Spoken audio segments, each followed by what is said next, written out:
Hello, and welcome to Husky Talk.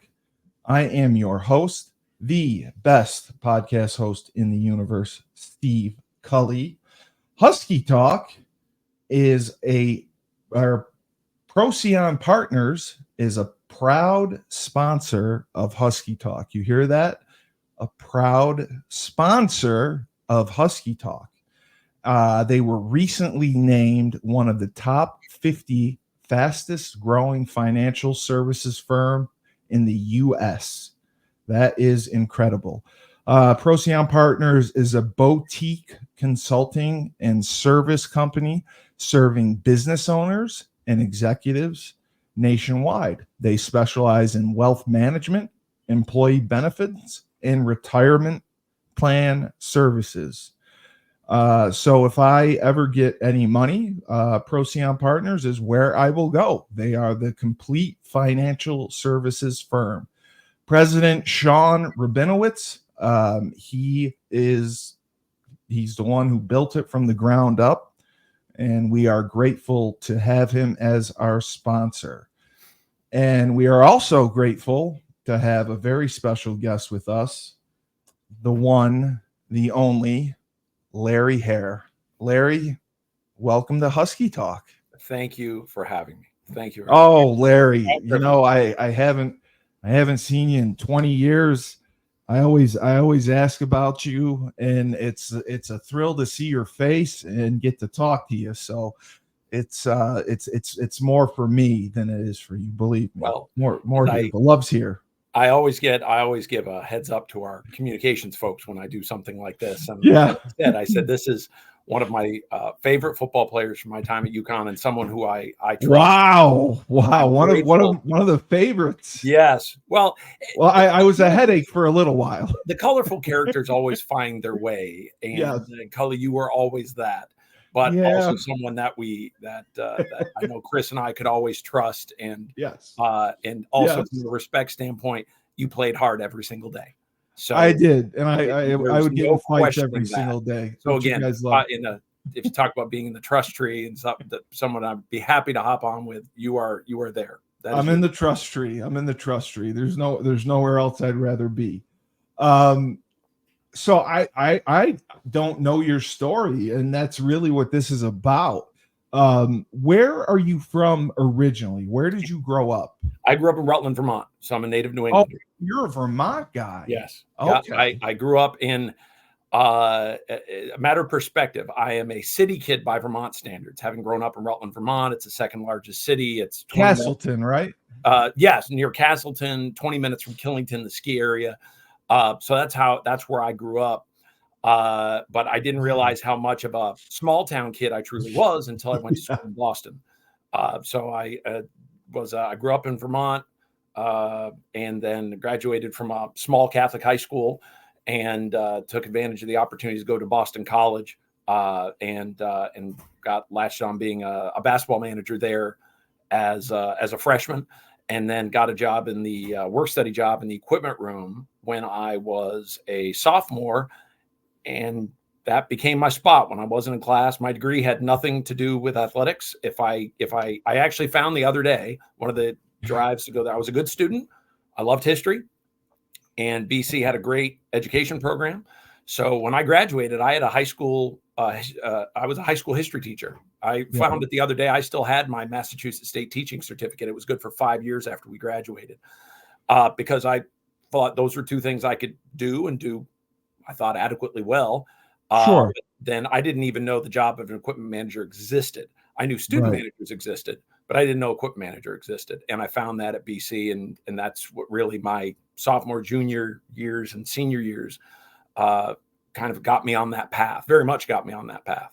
So you skipped about 20 of my questions, but that's okay. No, but let's go back. I love Vermont. I try to go back every 2 or 3 years. We can start there. Did you, growing up in Vermont, did you play sports growing up? What did you like? I did. I mean, obviously you're tall, so. Yeah, I was in basketball early, about 10 years old.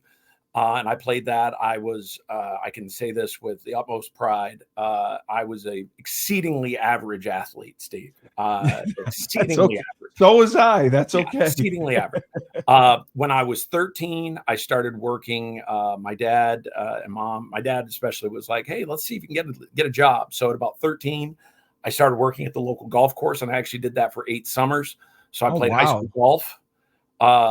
Were you like caddying Yeah, I or? was caddying to start Yeah. because everything at 13, 14 years old, everything kind of had to be underneath the table. Yeah. But then when I was old enough, I moved into the bag room. So Oh, right wow. by the pro shop. So the bag room, cart barn, pro shop. So setting up clubs in the morning on the golf carts, washing the golf carts when they get done, washing the golf bags when they came back in, keeping the room more. It was the first equipment room I ever worked in. Yeah. And then after doing that for nice little call up, the head pros like, "Hey, when I got old enough, 18, would you like to work in the pro shop?" And so I did a little bit of both because honestly, I saved all my paychecks and I just lived off my tips during the summer, saved my paychecks for during the winter. So I'd work a little bit of a mixture. And by the time I was 19 or 20, there were 2 or 3 of us that had worked at the course a long time that we could run it, pro shop, bag room, cart barn, for a day or two. So the pros could go away for tournaments and we could open the shop, run it, cash out, make the sales, that kind of thing, close it up. Nothing big, but keep it running for a day or two. So the pros didn't have to live there. It was, I appreciated their trust. Because that's a big it was fun. responsibility. Yeah. For 19 or 20 year olds, I look back now and I'm like, I know some, but I don't know a lot of 19 or 20 year olds that I would trust that way. I couldn't run a lemonade stand at 19 years old. Again, I just had to make sure everything was level at the end of the night. Yeah. But it was, I joke now, it was my first job. It'll probably be my last when I hang up my fanny pack and call it a day, to be able to go back and work at a golf course and play some free golf. And that's what we did. I mean, you think of all the places a kid could go during the summer, Steve. My parents had no affiliations at the golf course at all. So what I did, you weren't getting on there. Yeah. Yeah. I did on my own steam, but at Exactly. the same time, I had playing privileges. I could go play at night and play a couple holes after work. And my parents knew if I got in trouble, and they all knew people that were members out there. So they knew if I screwed up, they'd just send my butt home. So they liked it because, Mr. and Mrs. and there was a level of decorum involved. So it was a great job. Did you love golf? Did you love playing? Yeah, I didn't know it. I got to enjoy it. And then when I was like 17, our head pro said to me and another good buddy from home, said, "Hey, if you guys want to improve, don't play every round here." And our course was always top 5 in the state of Vermont. So it was a good track. If you want to get better, go play someplace else and play for something, even $1, even for lunch, play for something. Compete. Yeah. Yeah, exactly. Put something on the line. And then I took a couple of lessons here and when I first started playing, my handicap was like a 27. And by the time I was 19 or 20, it was down to a 12, like just respectable. So we would go, but what we would do, we'd work 5 or 6 days a week. And the day we had off, we'd go play in a little one-day tournament someplace, or we'd go play in the morning if we worked out in the afternoon, or if we worked in the morning, we'd play in the afternoon, or we'd get done at 7:00 and go try to squeeze in 9 holes. It just became what we did. And I look back and my wife and I, our wedding reception was at that golf course. We've had several parties. My mom and dad had a wedding anniversary party there. Like when I go home now, because my mom lives in Kansas now. Right. It is one of the 3 places I hit every time, whether to play golf, get a meal, maybe buy polo or hat at the pro shop. It's nostalgia. But it is home. It is part of home. So I really appreciate that. So golf. And then I played football my last 2 years. You did? I did. And it was, this was the privilege, Steve. My dad didn't want me playing football. My dad was a much older man. He had to drop out of school when he was 15 years old to support his family during the Great Depression. Yeah. So that generation. I was a good student, Steve. I was valedictorian in my high school class. So my dad. Oh my God! Wow, I didn't know that. When I was a freshman, sophomore, he didn't want to hear anything about me playing football. He wanted me to take care of classes, and if I did, then he'd let me play basketball and golf. And But there were, and I wanted to be a student manager. Like I got a state championship jacket when I was a sophomore for being a manager for the football team. So Wow. again, I kind of started that early. But our high school football program, Steve, for being such a small school, Yeah. then had won more state titles than any other school in the state of Vermont.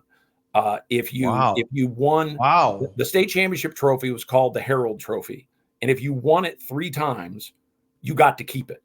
And when I graduated from high school, every Herald Trophy existed at my high school. Nobody else had one. Oh My high school that won all of them had won all of them 3 times that they all resided at my high school. Now, my high school doesn't even have a football program now, but we had 250 kids total. We had probably 70 playing football, and we played with all the schools that had 700, 800, 900 kids, and we beat them. Oh my God. Wow. So it was so the privilege to play this. So I was a manager, and some of the other parents were trying to convince my mom and dad, and my dad's health started to deteriorate a little bit there. So it fell a little bit on my mom. And finally my classmate, he was actually salutatorian of our class. His dad was a dental surgeon. He grabbed me one day and said, "You're going to play, and you're going to play," I think he said, offensive tackle and defensive end. Okay. And I was probably 6'6" and soaking wet, played 220 pounds. But you've never you didn't play Pop Warner. No, you never played at all. We didn't even have Pop Warner. Didn't even have it. Like I had to figure out around my golf schedule, even just how to get, like working at the golf course during the summer, just how to get equipment on, figure things out. My God. I walked in and it was a baptism under fire. And some of my friends were trying to take it easy on me.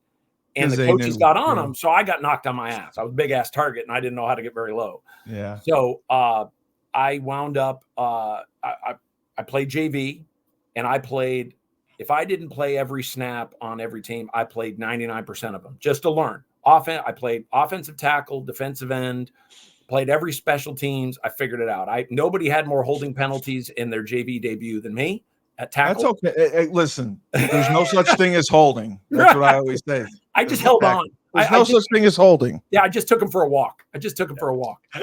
So, but it was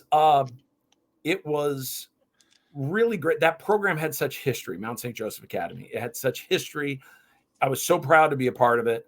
I wound up dressing for varsity games and even got in one. And we wound up winning the state title again when I was a junior. God, that's amazing. And the rivalry between the Catholic high school and the public high school in my town was special. Town of 20,000, and you'd have 5,000 to 6,000 people show up for the rivalry game that last weekend in October. I mean, that's intense. You're all the kids that are Massachusetts and New York and Pennsylvania, New Jersey understand that. We just had to play earlier in Vermont because we played in the state title game when I was a senior in Essex, and the temperature never got above 15 degrees on that Friday night. Oh my God! So. Yeah, that's cold. But I got a chance. It was so much fun. Well, we won the state title that year. 18, I'm going to say in and around 18 of the 22 starters on that team when I was a junior that won the state title were my class. So you can appreciate when we all became seniors, there weren't a whole lot of starting jobs available. No. So I came back and it actually learned a little bit, and at least learned the game up here as much as I was probably 6'7", 230 or something like that. Yeah. So when it came time to take reps, I went offensive tackle and defensive end were all held by my classmates. So I just joined the twos and walked in behind them. And one of the seniors that had graduated, the year before, had been a defensive tackle. And one day our line coach, who was also our head coach, had been at the high school for 30 years, Tony Zingali, one of the kindest men, one of the best coaches ever put on the planet. Just one day, it's just pointed at me at defensive end on the right end and said, "Larry, why don't you slide in here at right defensive tackle?" And I never left. I started all inside. Wow. I played defensive tackle and started my entire senior year. And there were guys that walked up to me. We wound up losing. The quirky part of all this, Steve, when we played Rutland High School in our city rivalry game, which was a long rivalry on Halloween weekend every year. And in my sophomore, junior, senior year, whoever won the city we wound up playing them again in the state title game. Whoever won the city game lost the state title game to the same team. Right, So right. we It was lost. tough to beat a team twice. Yeah, yeah. So my senior year, we won the city game. Yeah. But then wound up 2 weeks later losing in the state title game. And there were several of my classmates that walked up to me afterwards and said, Larry, there's no way on earth we thought you'd be able to contribute. What you did this year was pretty remarkable. And I was grateful for it. My dad's health had really deteriorated. Yeah. It was a big deal when he could make my he got to see you start. Yeah. But it was such, and all the other football moms who've done it forever embraced my mom, and they took her on trips and took her on the parent buses and that kind of thing. Yeah. I still consider that one of my favorite sports participation memories, is being able to start and play that's huge. As a senior, and play in not only the city game but the state championship game. It was so that's I wound up playing 3 sports my last 2 years, and so it was a pretty special little town to be a part of. I still go back to that field, and there's a lot of nostalgia. You're playing in the neighborhood, Steve. There people sat on rooftops to watch the games. It was pretty darn special. It's funny that you say that. The podcast I did just before this was with Hakeem Kashama. And Hakeem, I didn't even know this. They moved from the Congo to Montreal. Montreal, right? He was one of our Canadian imports. Yeah, Montreal. Then they went to Toronto. Okay. He didn't start playing football until he was in 11th grade. Yeah. And I was shocked to hear that. And the same thing with you. Like, never played Pop Warner, never played junior high. Didn't have it. 11th and 12th grade. You had to learn summer camp, summer training. It blows my mind. Like, I mean, I played from 9 years old and up. If I had to start as a junior in high school, I don't think I'd be on the ground every play. I was on the ground every play as it was, but. And mind you, I'm not comparing Vermont high school. Now I've had some terrific, people I played against that played at Maine and played at UMass. Yeah. Yep. But from a depth standpoint, Vermont high school football isn't on. No, it's not. But still, at my high school, where it played, like it just wound up being a pretty special opportunity to do that, and I take great pride in. Anyone who is able to jump in as a junior and learn enough, and to come in as a senior and contribute and be a starter, I just think that's incredible. That's and here's the thing. I was a smart enough kid. I could learn. I knew the playbook. Yeah. And I was pretty assignment correct and fundamentally sound. Right. And if I went into a hole and the center and the guard both took me, the linebacker behind me had knew. Right. And those guys didn't know the scouting report other than I was really tall. Right. So I did my job. Job. There weren't a lot of TFLs in my world. There were a handful of tackles, but at the same time, I brought something to it where I could be counted on and trusted to. If this was the call, I'd hit the hole and I'd be where I was supposed to be. And if we played Steve, we played a team that ran the wishbone back in the day. And so how many times, if you're the tackle, are you tackling the first man through, and maybe 1/5 of the time he might have the ball, maybe not even that much. That's it. Yeah. Maybe 1/10. But you kept tackling them. You had to be sound, so they didn't run it up the gut and kept forcing out, and it allows other guys to take care of it, knowing you did your job. So case for being fundamentally sound out there for the young men and women, playing sports. Was basketball, or would you say golf, your favorite sport coming out? Steve, golf being the lifetime sport. I wished I'd enjoyed basketball more. When I say I was exceedingly average, I didn't understand what it was to compete at the level. I would have been a better teammate. Not that I was a bad teammate. I would have been a better teammate because I would have contributed more. I didn't get it. I took so much from when I was a basketball manager at Boston College and watching those guys play, and specifically one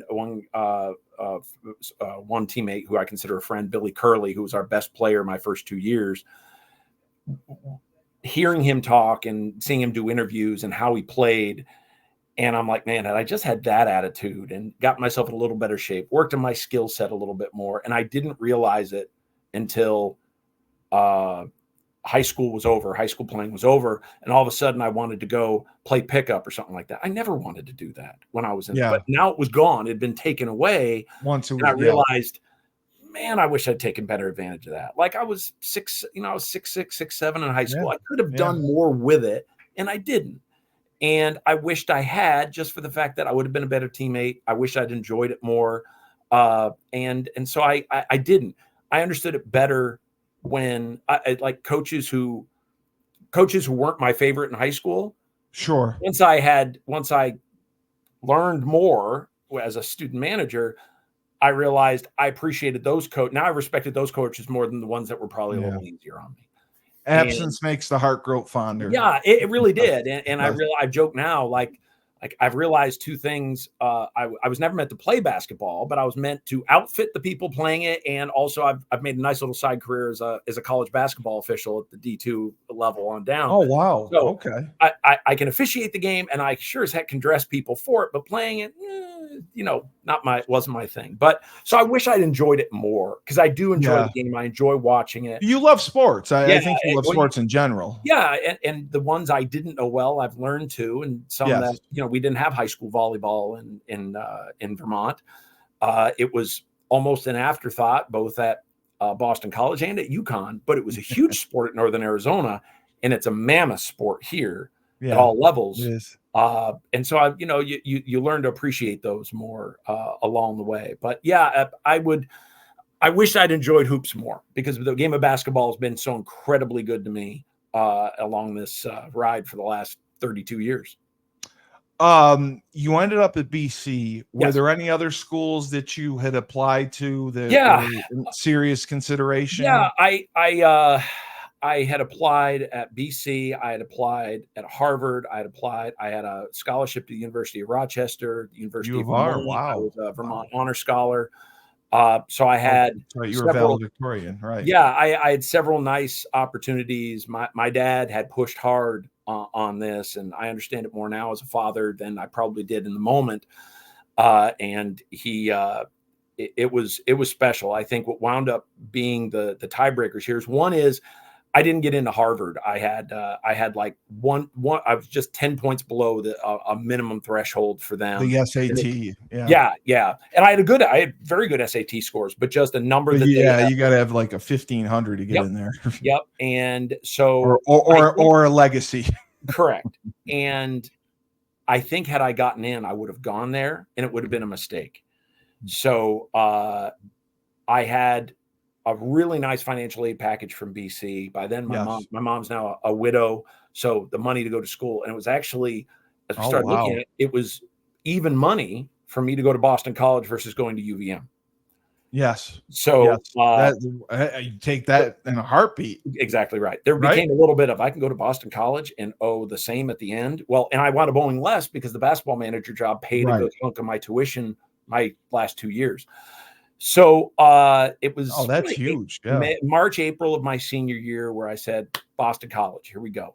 And had you visited there like previously in the your junior summer? Nope, I had never saw it. When I had visited schools that previous summer, we checked out Providence, we'd gone to Harvard. And also, when you're coming from Rutland, Vermont, and you go and you wind up trying to traverse Harvard Square at Rutland, 3 o'clock, 4 o'clock on a Thursday afternoon, that's an adjustment, Steve. That's next level.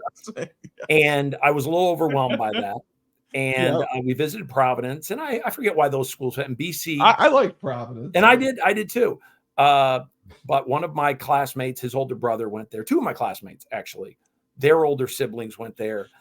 I had my senior year in 2 different occasions, just randomly turned on television, and I see BC playing Miami in football, and BC almost upset them. Yes. And alumni stadiums going berserk. I'm like, that's pretty cool. And then fast forward 3 months, in January, February, my senior year, I watched BC upset Georgetown at home, and all the students rush the floor. And I thought, man, that'd be pretty cool to have that be part of my college experience. Like I'd like that big sports factor in it. For sure. And so those were contributing factors. I knew I had done my homework on the school, knowing great education program. I had grown up in a Roman Catholic family. I had gone to So, Catholic, right. I'd gone to Catholic grade school, Catholic high school. So learning from the Jesuits The seemed to be Jesuits was fine. in line. So that became part of that became yep, that's where I'm going. But I didn't. So that's why you didn't apply to any of the, because you had the grades. So Yeah. you would say that's why you didn't apply to any of the other Ivies, because you wanted the bigger that sport. And here's the other part. Coming from a small town, my older siblings had encouraged me to go to a bigger place. So I had won an award that waived the application fee to the University of Rochester. So that became an easy one. But I really focused a little bit. I knew I wasn't going to go to school in New York, but I'd focused more on Boston, knowing that, they joked even then that it was the biggest college town in the world. They have everything. Yeah. So there was something for everybody. You could kind of pick your spots. And the beauty of BC was you could be as small as you want. 9,000 students. Yep. Streets on the outside, no streets cutting through it. And if you wanted to be bigger, well, you just walk across the street, get on the T, and get out of the gated community. You go wherever you want. So it turned out, but I didn't step foot. And the other part, during all of this, my father's health kind of had me thinking, stay a little closer to home. Yeah. He wound that played a factor. So he wound up passing away a couple of days before I graduated from high school. Oh, geez. A little, and there was some bittersweetness to this, that there was no way we could get him to graduation. Yeah. He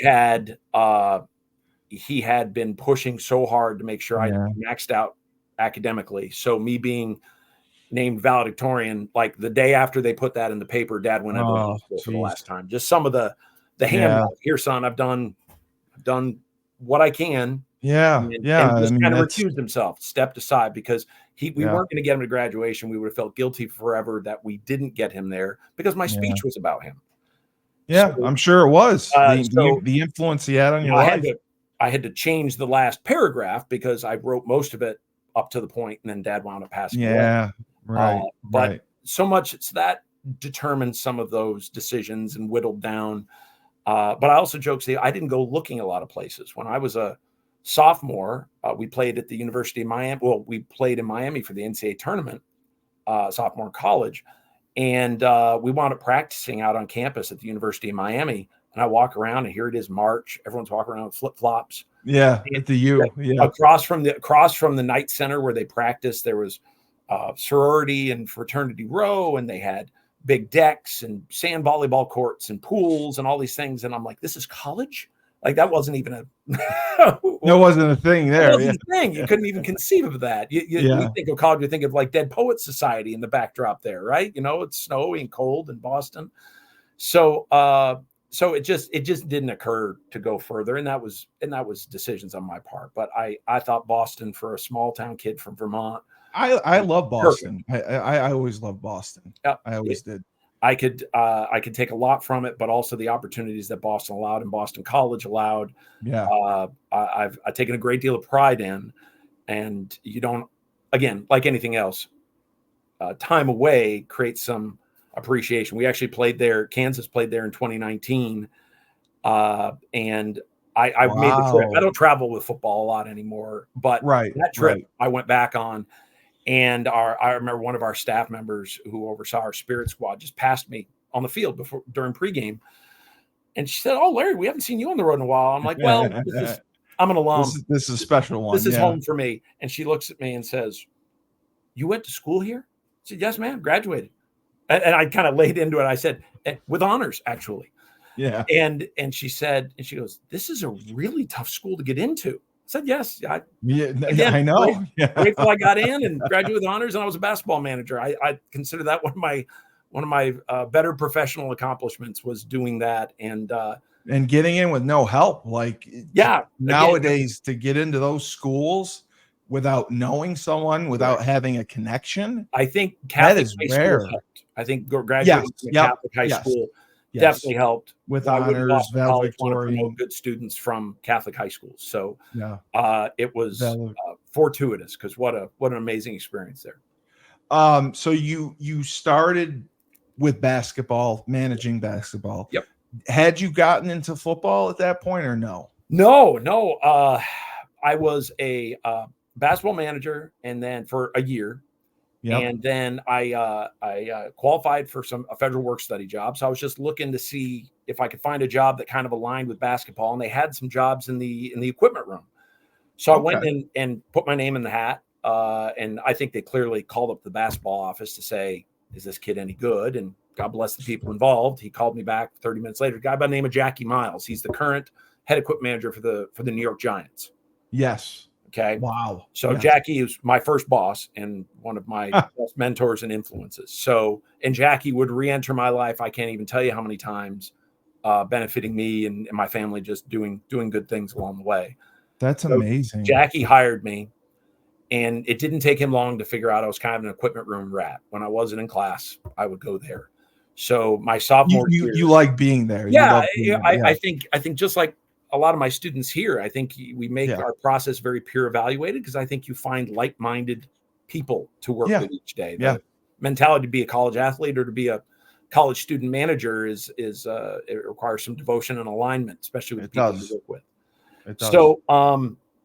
So in the midst of all this, he's like, "Hey, Larry, we need somebody to do this. Let me know if you're up for it." So I wound up that entire fall, in addition to just keeping some regular shifts in the equipment room, when the football team went on the road on Friday morning at the crack of dawn, I would drive with our two equipment managers a 24-foot budget truck from campus through the county. You would do that.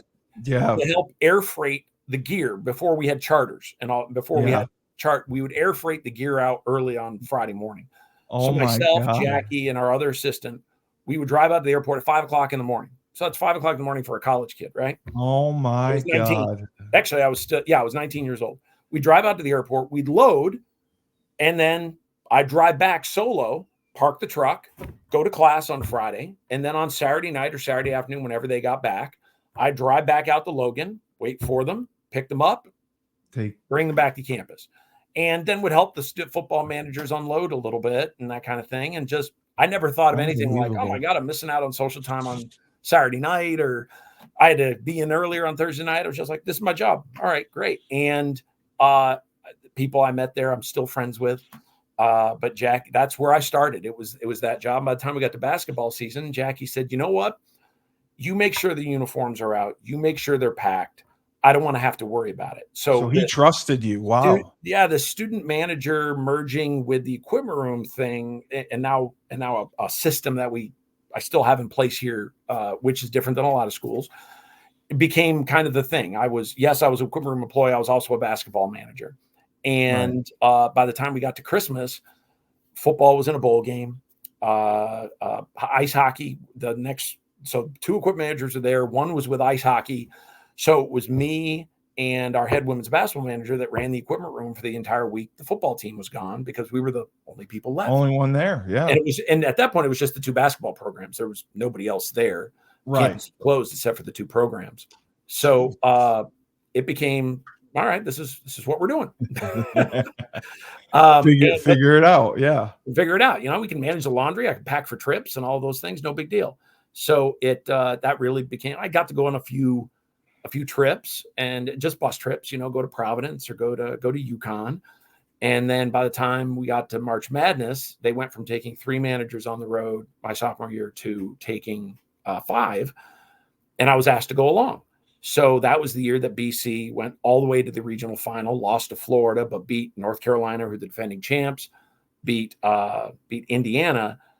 And Cully, I was sold on it as a profession. That experience. When we beat North Carolina in '94, defending national champs, like Donald Williams is out there shooting threes against us, and he was Final Four MOP a year before when they beat Michigan. Yeah, and they have that was Dean Smith, Rasheed Wallace, Dean Smith on the bench. Wow, Eric Montross. This team was loaded. I remember. And we were almost beat. We were a 9 seed. We beat Washington State as the 8, come back from 10 down at the half. Then we beat North Carolina. And I remember running down the steps, heading to the locker room for post game, thinking, this is the greatest thing I've ever experienced. Like, sign me up now. Like, how do I get rush? I can do this for a living. Sign me up right now. And then we wound up going to Miami the next week. and we beat Indiana. So in back-to-back games, we beat Dean Smith and Bobby Knight. And I can't. Not many can say that. I have to make sure that I mention Jim O'Brien, who's our head coach at BC. Yes. He was so good to me and so trusting, and one of the best people I ever worked with. And if not for his trust and his empowerment, I was one of the head managers as a junior and a senior, and his trust, Larry's got it. Larry's on top of it. Again, very empowering to me. And they've invited us back. We've had 2 reunions for that team. I've gone back to both because I can't. Right. I can't thank that school and that opportunity enough, because it changed your life. Yeah. I wouldn't know anything about what I'm doing now. I would not be on the path if it weren't for the Boston College men's basketball program and Jackie Miles. I mean, that trip really changed changed the course or trajectory of where you could have ended up going. Well, and so as it evolved, end of my sophomore year, the Carolina Panthers and the Jacksonville Jaguars were coming online a year later. Right. And so the expansion Jaguars hired away Tom Coughlin, who was our head coach my first 2 years at BC. Correct. Head football coach. Yep. And the Panthers hired Jackie. So I lost the guy, I lost my angel, right? Yeah. So the next guy coming in, there were some change. A couple other people left. One other person left for the Patriots. So there's some changes in the equipment room. Came back the next year, and it was like starting over with Jim Knight, with the new head equipment manager. It took time, but there were enough folks there that trusted me, and you had a reputation by then. You had a good reputation. I was trusted with keys to the equipment room, which of course had, and so it took some time, but I worked that through with Jim, and he came to trust me and say, hey, here's what I need you to do, and I'd be willing, do what you need to do with basketball. How about, he said, with vans, we had like 5 or 6 vans every Monday and Thursday. Take the vans, clean them up, gas them up, all those things. You do that, I'm not worried about you keeping regular shifts in the equipment room during basketball season. Before and after, you got to be in here. But so we worked that out, and I was very grateful for that flexibility. But the big part I had, as I left the golf course that summer when I was 20, going into my junior year, I'd made the decision I'm not going back to the golf course. I've got one summer before I graduate. I'm going to do something, Steve, but I didn't know what it was. I just said I'm not going back. I want to do something towards my career. Well, in January of my junior year, Jackie calls me and says, Larry, he had invited the 2 head football managers, who are also my class, to be interns that summer, the summer of 95, for the Panthers inaugural training camp. And then he called and asked me to do it. And I said, Jackie, I don't know football at all. and he said, I had helped out a couple of home games, Steve, back when we had cable pillars, and they needed an extra hand. The guys were like, help us. But that was it. I think the last football game I was in the stands for was when we beat Notre Dame when I was a junior, the fall of 94. The field goal. Well, the field goal was the previous year. That was my sophomore year. Oh, okay. That one, I picked him up at the airport. There were a lot of hugging and a few beverages in the back of the truck for everybody. That's right. So my junior year, they came to campus, and we beat them on Columbus Day weekend. And that was the last. Ron Paulus was the head coach. Ron Paulus is the quarterback. Lou Holtz. Right. That was the last game I sat in the stands. The next week, hey, Larry, we got an extra headset. We need another guy, and we don't have one. So I started working home football games. Just literally, I learned how to be a cable puller.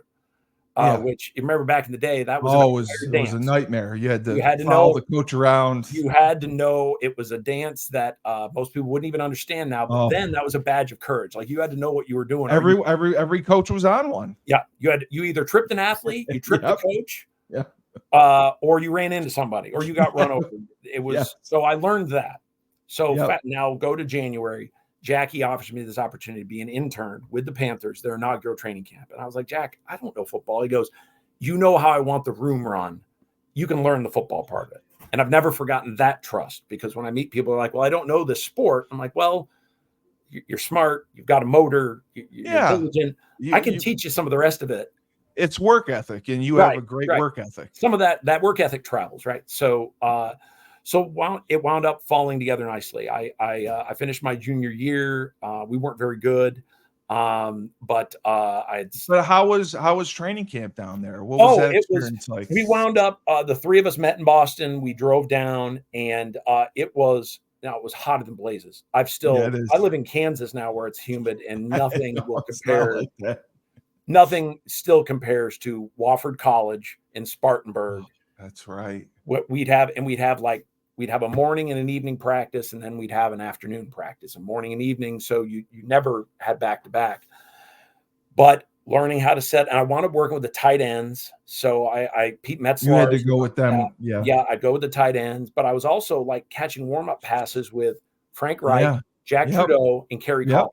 And Kerry Collins, I learned to catch a football out of self-defense, because that guy would just split your face. He was the first pick, I think, for them. Right? Correct. It was big. He wound up starting later that season, but they started the year with Frank Reich and Jack. They tried to work him. And I remember, it tear the skin off your fingers trying to catch the football from those guys. But it was like football manager immersion, Steve. All we had to do was go work. We sweat our tails off every day. It's work. It is. That they had us checking our hydration and our salt levels and all of those things before and after practice, because it was freaking hot. And you're not standing around. I mean, you could start sweating by standing around. But God forbid you move a little bit or start shagging, one-on-ones and deep outs. So it was extraordinary. And so it came time for our first exhibition game, which that year was a Hall of Fame game. So the two football. You got to go to Canton. Well, they got to go because they had to go back early for football camp I'll tell you what I got to do, Cully. It was pretty damn good. So they got to go to Canton as part of that Hall of Fame game, because they had the two expansion franchises play one another. Yes. I stayed back, and Jackie had me organize the equipment room. And when he got back, he was so excited how I had the gloves organized and all these things. And I'm like, maybe I actually got a good feel for this stuff. I'm like, all right, noted. We'll keep going. Well, when training camp opened at Boston College, Pat and Chris had to go back to BC. I didn't. I wasn't a football manager. So I stayed and became one of the more senior interns. And our intern group was, Chris Shea, who was with me at Boston College, is now VP of Team Operations and Team Counsel for the Chiefs. Yeah. So one of our other interns, he was an ops intern, was Tom Telesco, who just got finished as the GM of the Chargers. Yes. Our president was Mike McCormick, who is in the Kansas Football Ring of Honor. Oh my our GM was Bill Polian, whose son Brian was an intern with us. Brian's been a head coach, associate. Now he's AD at John Carroll, which is his alma mater. Oh my God, what a class! And my roommate is Sean Sullivan, who's the head equipment manager with the Colts now. Jesus. That was our intern group that summer of '95. So talk about success stories. Just to see where we all landed has been in the States, right? My God. So when those guys go back to Boston, and now we're going to go practice with the Browns for a week. The original Browns, right. They would practice in Berea. Teams would practice so together. We fly to Cleveland for the week, and we practice with the Browns with Bill Belichick on the opposite sideline. Right. Okay. Right. He was still had practice with them. Yeah. We're taking a shuttle back and forth from the hotel every day. One day I'm on the shuttle, and here in hops Jim Brown, because he wants to go to practice that day. He was staying at the same hotel. Jim Brown had on the shuttle bus going to the practice facility. So we get done.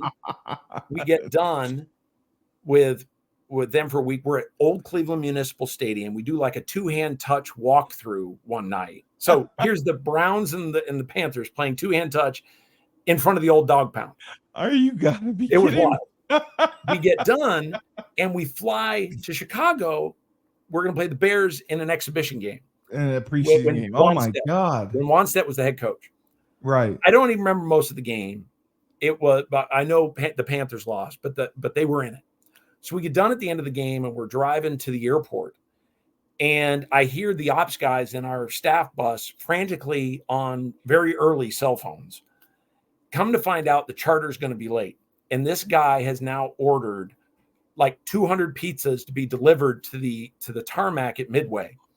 So the irony of after the game, and they show up in like 3 cars, and we're helping unload them, is we're sitting there at the game. It's like 1 or 2 in the morning, and we're eating pizza sitting on boat loaders on the tarmac at Midway. Yeah. Who gets to do this? Yeah, like, this is what kind of life am I leading doing this? Yeah. We get back, we're unloading.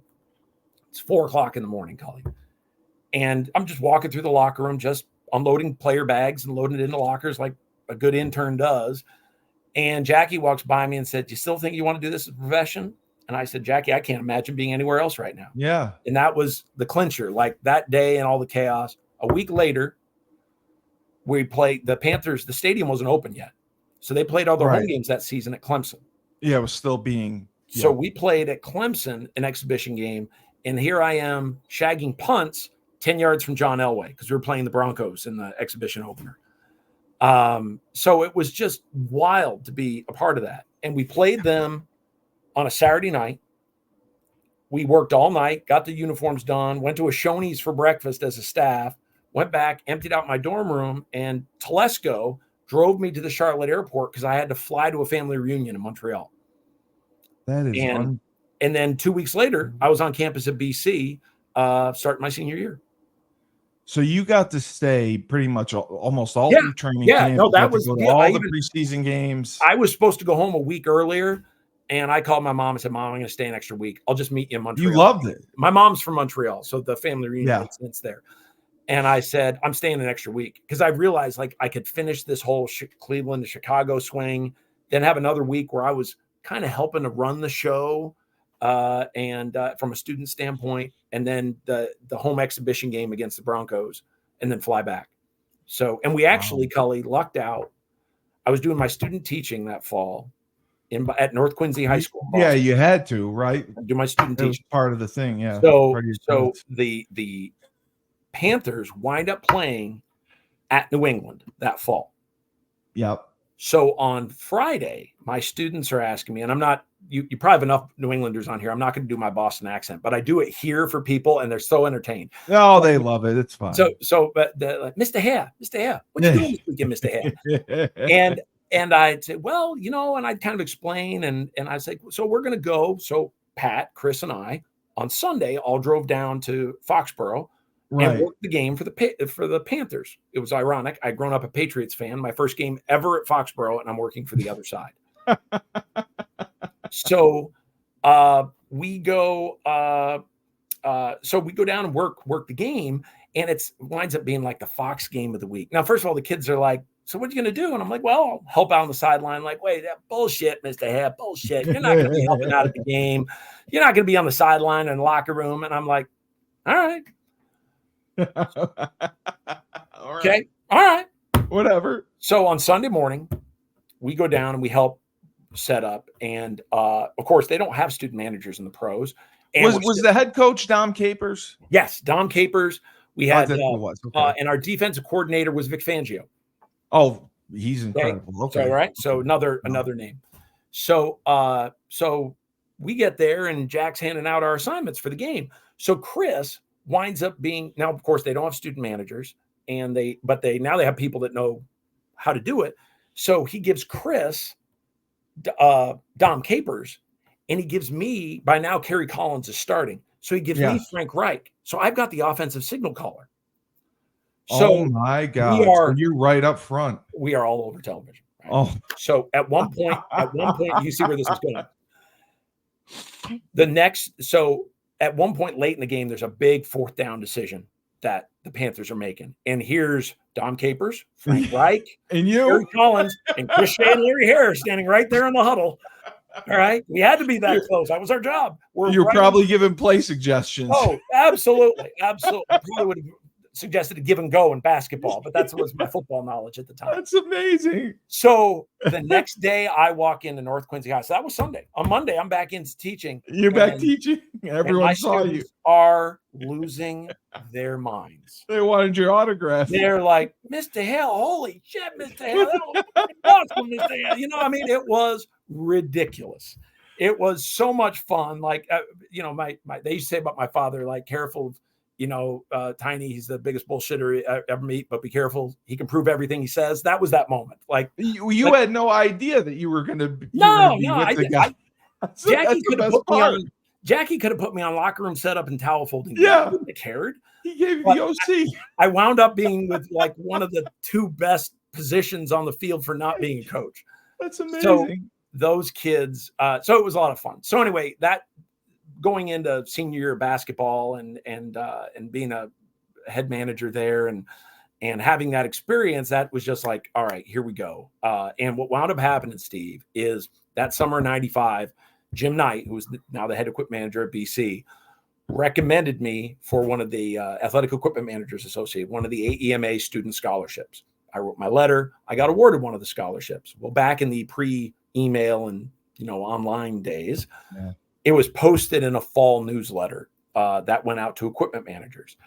The assistant. That's how they did. Okay, well, it just went out in newsletter. Here's the summer scholarship recipients, right?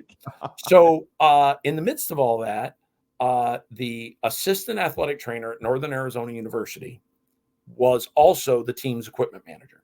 Okay, out there in Flagstaff. Yeah. His wife, Diane, the guy's name was George Goodrich. His wife, Diane, had worked as an assistant athletic trainer at Boston College under the late Randy Shrout. Randy Shrout was our head men's basketball athletic trainer, our travel secretary. So you can think of every time I had to spend money on the road to run an errand or all the travel stuff, Jackie was our point of contact. So Randy was our point of contact. Yeah. So Randy knew me very well. So George is reading this AMA newsletter thinking, boy, I could really use a graduate assistant to help me in the equipment room and just live down there. And he sees Larry Hare, Boston College, and turns to his wife, Diane, and says, Diane, why don't you call Randy and see about this Larry Hare character? So Randy walks into practice November of my senior year in Power Gym and says, Larry, George Goodrich from Northern Arizona University called me about you today. Wonder if you'd be interested in a graduate assistant position next year. And my initial reaction was, who from where called you about what? But that scholarship, he had read it and he reached out and we spoke. And it was a lot, Steve. I mean, I didn't know. Like any of us, I wanted to stay. I wanted to stay at Boston College if I could. Of course. So I wanted to stay at Boston College if I could. So I was like, let's just put this off till the end of the year. We did. We wound up losing to Georgia Tech in the second round of NCAAs in Orlando. And I'm like, well, now life's real. I got to make some decisions. So I wound up flying out there in April and really loving the area. And they were, talking about mountain. Flagstaff isn't what most people think of Arizona. It's at 7,000 feet. It's mountains. It's winter. No. And I said, well, heck, you're selling mountains on winter to a kid from Vermont. I think we're not going to scare anybody off. We're going to be okay. We're going to be okay. The bigger, my wife still laughs at this. So growing to a Catholic high school, going to Boston College, there were a lot of shirts and ties in our world. Right? Yeah, absolutely. So I remember asking George, I said, George, what? How many suits do I need to bring? What's the attire? Because Larry, I've never been to a place in Flagstaff I couldn't wear a nice pair of jeans to. Oh, all right. Sweet. I brought like one suit. The rest of them were Vermont. So road trip. So that was April and graduated from BC and traveled around a little bit. And then I was just talking the other day. We drove out my buddy. He had my best man. Turns out we were one another's best men. We've been up for a good roadie since we were in high school together. Sure. So we stayed at friends of ours, a friend of his in Cleveland, friend of mine in Omaha, and drove into Flagstaff, rolled in there on July 4th of 96 and started at Northern Arizona. Northern Arizona is where you did your master's program. I got a year into it, and then they made me full-time. So we start talking about the pup you all inherited at UConn. I got named director at Northern Arizona. I was 23. Oh my God. So yeah, I had got named. Now, mind you, I had taken a crash course in helmet fitting and shoulder pads and all those things. And I had students during the course of the year. They threw you in there. I had four or five students on tuition waivers.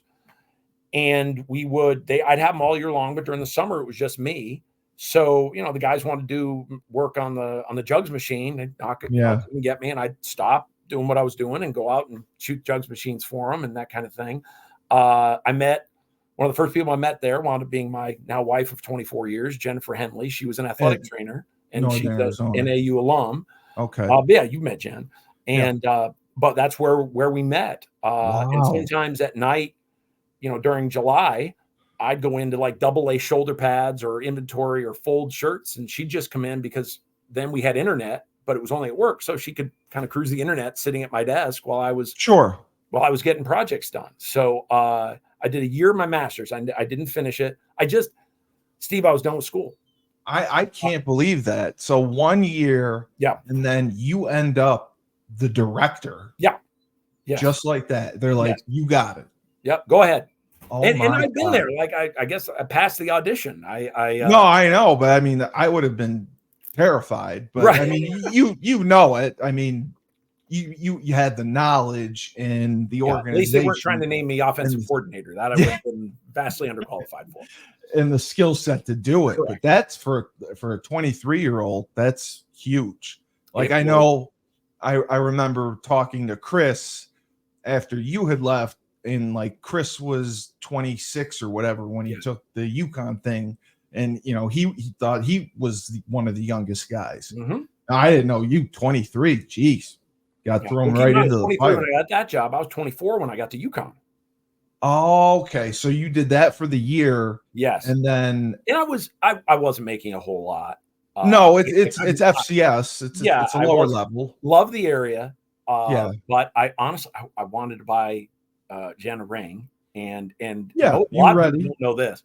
Going into my second summer, so the summer of '98, I realized like I need to make more money. So what opportunities are out there? So I was applying for jobs, and at one point drove through a snowstorm to get to FedEx or FedEx office as they closed to get my application for the head job at UConn sent in like April.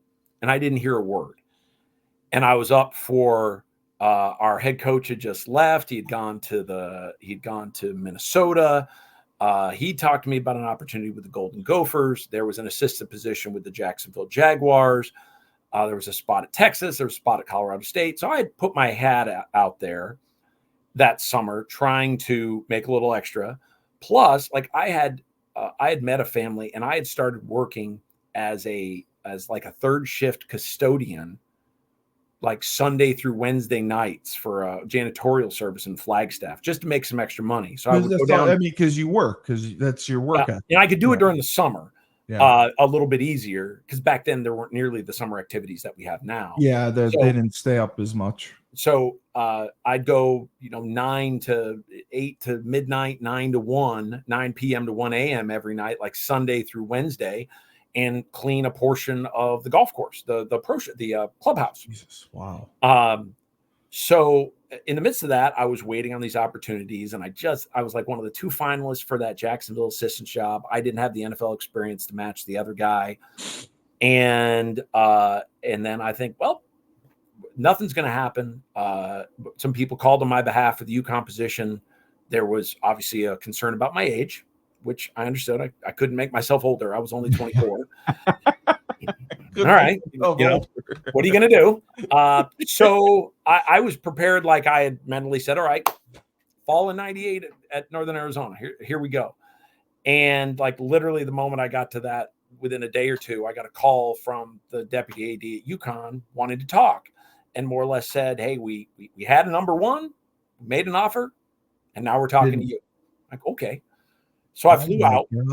I flew out, and was it Lou or Hathaway? Or Lou was the AD at the time, and Lou I had met during my BC days, right? And so he kind of knew who I was, because he knew of you. I didn't exactly blend into the crowd, so I kind of stuck out there. I'm going to share one funny student manager story from my Boston College days. Yeah, obviously one of the jobs is when the visiting team comes in. A manager meets them and makes sure balls are out and the clock's on and water and all those things. Well, at one point when I was a junior, I wasn't like head manager. I don't do that. Like when it came my turn, I did it. So we were hosting Miami, and Leonard Hamilton was the head coach. Okay.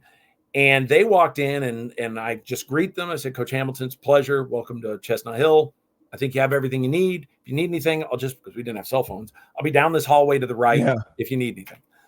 Thank you. And he goes, you student manager? I said, yes, sir. I said, how tall are you? I said, I'm 6'8". He goes, can you dunk? I said, yeah. He goes, throw one down for me. All right. So I grabbed the ball and threw down a two-handed dunk. And he just turns to the rest. He goes, you're all fired. I just want a couple like him. Just like that. How Party tall trick. are you? Can you dunk? Yeah, party tricks. You know. Sure. Here you go. Anything else, Coach? Can I go back in the hallway? How long had it been since you dunked, though? It's not like you dunking regularly. Cully, I was in I never shot better in my life than when okay. You want to talk about getting reps up and shooting games. Yeah, that's right. I still laugh about it because it still occurs now. We get everybody out on the floor and coach is like, hey, we're going to watch film for a few minutes. An hour later. So the managers, we kept ourselves entertained. We get shots up. We play games of horse, play 3-on-3, whatever. I never shot better in my life. And so I went home and played in summer leagues, and I never played basketball better in my life than I did in those college years. Yeah. So you ended up. So it was that was no big. But it was funny that of all people, one that was like, wait a minute. I tell people, I played a lot of the middle of Syracuse's 2-3 zone. Like that was when it came time to play Syracuse. That's it. I was in the 2-3 zone. Yeah. So anyway, I had known. So Lou was the AD. Hathaway was the deputy. So Hathaway ran point. And then, did you ever meet Julie Rayner? Now Julie. Yes. Yep. All right. So Julie, also a Boston College grad, kind of ran the administration and the human resources part of it. So they were my hosts. And I flew in one night. We had dinner. I stayed at the Quality Inn there in Vernon. The Quality Inn. We went to dinner the night before. I forget some spot there in Vernon. It wasn't the 99. That wasn't there yet. Probably Angelino's. No. It was the TGI Fridays. Oh, you went to Fridays. Okay. Went to the TGI, which I think was over by the mall in Manchester then. Yes. Yep. Right. Yep. So got up the next day and ran the gauntlet. Met with I met with Bales. I met with Patty Babcock.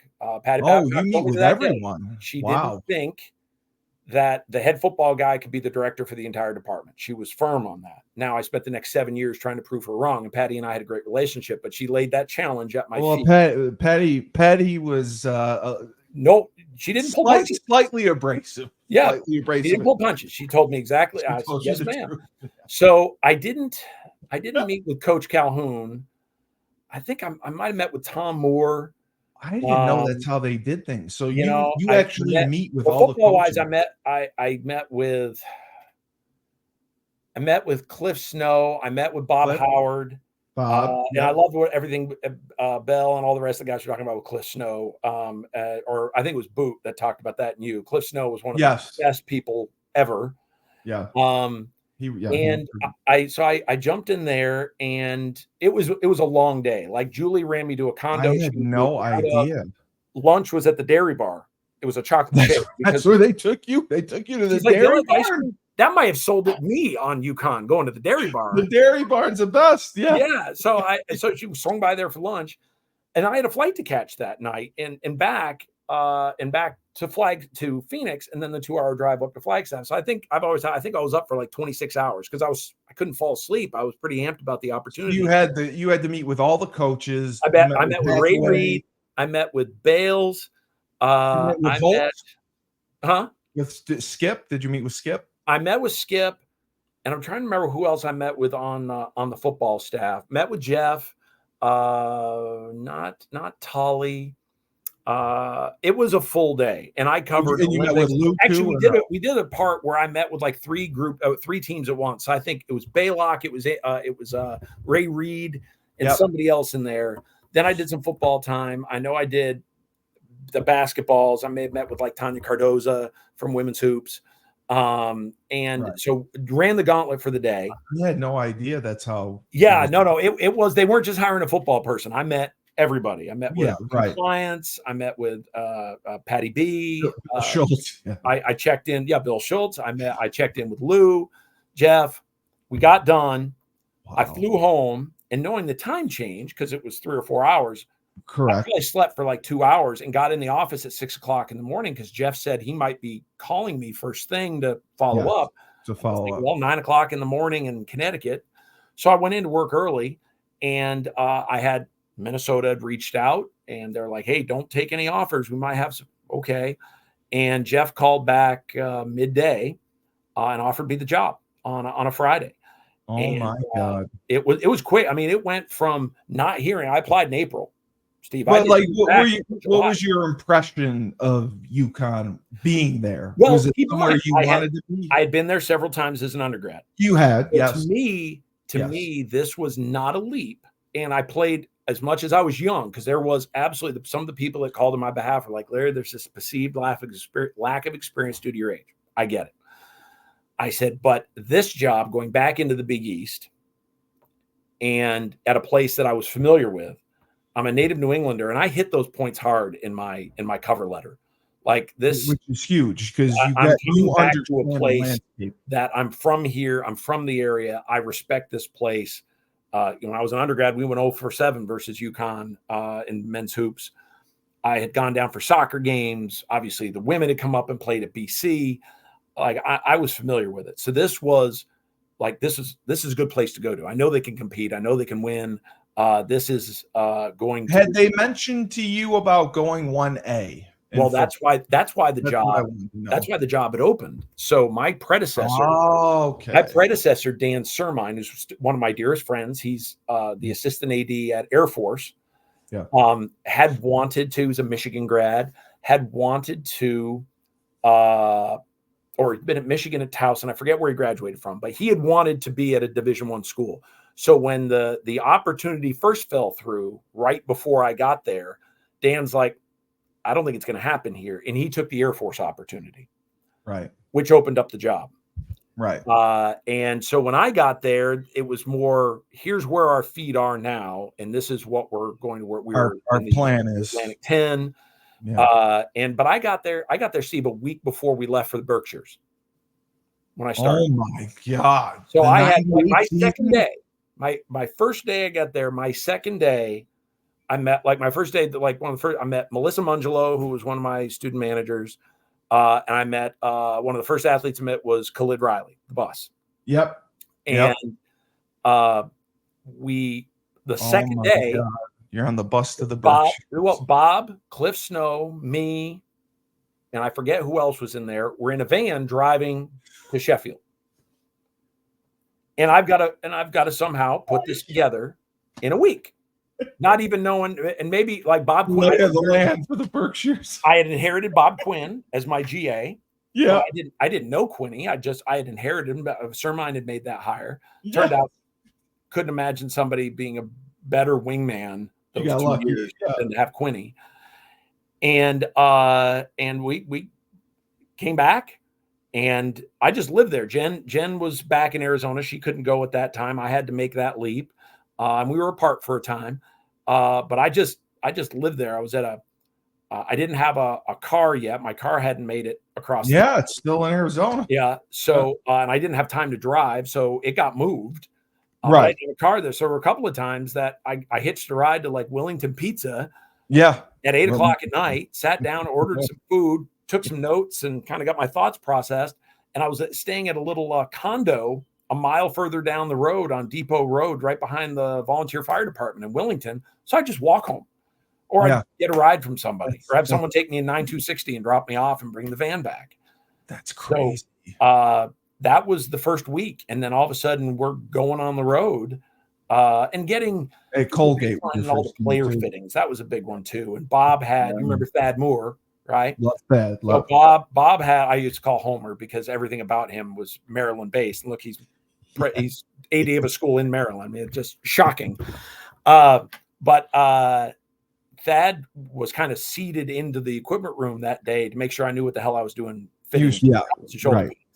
And I started with, Rome wasn't going to be built in a day. So there were some guys who were returners that I didn't get to as quickly as the new guys that were coming in, the incoming freshmen.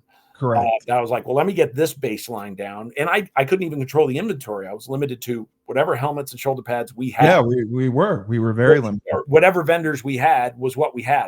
It would take a year for me to kind of. No, I remember. So there's still some, and I'm like, yeah, I needed to get that guy's helmet a little bit sooner. And as the year got on, I'm like, hey, are you happy with that? Well, Larry, let's come on in, and we'd make some adjustments and spend a lot of time doing that. But really, I so enjoyed and listening to a couple of your podcasts, Kelly, talking about that '98 season.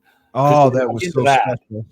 To walk into that and have that be a part of the experience, and to beat the national champs twice in overtime and in a game, that game at UMass, I still laugh. I ran across the field at the end of that game, and Mark Whipple still had his headset on with this beaten gaze on his face. Like, how did we hold them to 110 yards of total offense and lose this bloody football game? Yep. I had just one experience after another. The road games, the guys won late, but it was such an immersion. I joke, when the one you did with Pup, I really enjoyed listening to Pup talk, and I did too. When he was at Fort Scott, I wish we just had a chance to connect. By the time we did, and they shut down the program, I would have loved to catch up with him. I'm going to get him and Carl Bond down together. Yeah, and Shank, and I remember, like, I got there, we go to training camp, we're just trying to get people out to practice and get the manager situated and just plugging holes in the dam, trying to keep the water back. What was going on at practice, I wasn't even paying attention to. So I kind of had an idea that Shane was our starter. But until we walked on the field at Colgate and I saw the first snap and I saw Barry Chandler take off on a run, I'm like, oh, Barry's our starting running back. Good to know. Yeah. It wasn't Colin. It wasn't, well, Skip was really the first guy to really do running back by committee, because he split RC with Barry. I mean, they kind of had equal carries and equal numbers. Yep. And he was the first to really do that. And he also was one of the first to implement like 11 personnel with the one tight end and 3 receivers, which nobody really did. And then when he did use a fullback, he had that guy, that Chad Martin. Yep. And I hadn't realized, the other thing I hadn't realized, we'd lost Chad. That was rested. R.I.P. Chad Martin. I appreciated having that update, because Chad was one of those hard ass fellas. Ferocious, they said. And great hands. God, could he catch the ball out of the backfield? Yep. And so as the season went on, I got a little more educated on it. But that first game at Colgate, I was just trying to. And someone, as we're running off field, Larry, you have game balls ready for Skip to hand out? Oh, Jesus, no. There was a barn burner too. So there was a baptism under fire there that I appreciated everybody's patience, the athletes. I know there were moments where I was an absolute dick or a hard ass on some of those details, and you learn those things. You gotta set the tone. There are other times where you have to draw a line, and sometimes you got it right, sometimes you didn't. Sometimes it was received well, sometimes it didn't. I remember but you have kids who come in who are disrespectful sometimes. Well, and you never know what they're bringing with them. But I remember when we beat UMass at home. Yeah, Skip always gave out some game balls, and there was always one to the support staff. So when we beat UMass at home in overtime, I think it was 44-41, and Laban had that interception. Yeah. He wanted me to say hi today, by the way. I appreciate that. From Laban. And we'd have so at the end, Skip's like, hey, I want to give these guys have worked so hard. This guy in particular, and he was very complimentary. He goes, I know some of you guys have been complaining about what he's doing, but I can assure you he's got the best interest of all your heart. And he gave the game ball to me. So that's when I knew somebody was bitching about Larry's equipment room policies. Well, and then you started the collection of helmets too. Right. Well, and that was one of the coolest things to witness over the course of my 7 years. From that, it didn't even take 7. It took 5 to go from Colgate and Yale being up there, in Rhode Island, to BC, to Miami, Virginia Tech, Pittsburgh, West Virginia, Syracuse. What an amazing! Like, I am so grateful, Cully, to have been on that ride then with all those guys. And for the longest time, it probably still is. UConn football players are my biggest group of friends on Facebook. Everyone loves you. Everyone loves you. Everyone asks about you. I so appreciate the connection to those groups and the time we put in. And the fact I thank any team. I've had a hell of a run here, Kansas, for 19 years. And I thank you for taking me along for the ride. And it's tough, especially with football, because you're managing over 100 players. Correct. I mean, that's not easy. And and you always have guys like me who forget to pack their sneakers for Kentucky. I always tell that story. Well, there was a game too, and you'll appreciate this also. And I want to make sure I get the personnel right, but there was a game too that we realized, and we put those forms on your that had the weather report and where we were going. And I remember guys like, of all people, like Billy Irwin, like religiously looking at that every game. And Billy was low maintenance. Yes. And Billy, and I was like, Billy, you're losing that. He goes, Larry, I don't have to think about it. I just look at this list. I know if it's on here and I need it, it's going to be packed. He goes, I'm so grateful for this. I look at it every game. I'm like, okay, if two guys looked at it, so be it. Yeah. So, but I remember like it was also walk through the locker room when we're done. When we instituted, even when the guys brought their bags to the truck, make sure they open it and look for three things: helmet, shoulder pads, cleats. Like just get the rest of it I can figure out. But make sure those three things are in there. And I'll never forget, there was a game that Krug didn't pack his helmet. The helmet. It was at Rutgers. We caught it, but he didn't pack it. And there was a moment we could have a little fun here. So it was perfect because Krug's backup was Chalky. Yeah, it was Ed. Yes. Ed, I remember. Right? I remember. So we walked up to Krug and we're like, sorry, Ryan, your helmet we had already set up like, Ryan, your helmet didn't make it. And we forgot the backup bag. And Ed's standing right there. We kind of looked at Ed, you're up. And he goes, bullshit on that. I'm giving him my helmet before I go out there. Like, Ed just, here you go. Ed had this terrified look on his face. We always talk about it. The only time Ed got in 4 years was against Colgate, our sophomore year. 3 plays. And I remember everyone came up from the bench. Everyone was cheering him on. So excited he got into play. Yep. The first play, he completely got beat. Just got knocked over. The second play, he got called for holding. And then the third play, I think he gave up a sack. And that was the career of Ed and J Chuck. But yes, and then with me, I just remember Kentucky. I didn't pack my cleats, and you pulled me aside and you said, "You wear size 17 shoes. It's not like we can go to a Modell's, right? Get you a pair of cleats. Yep. We can't do it."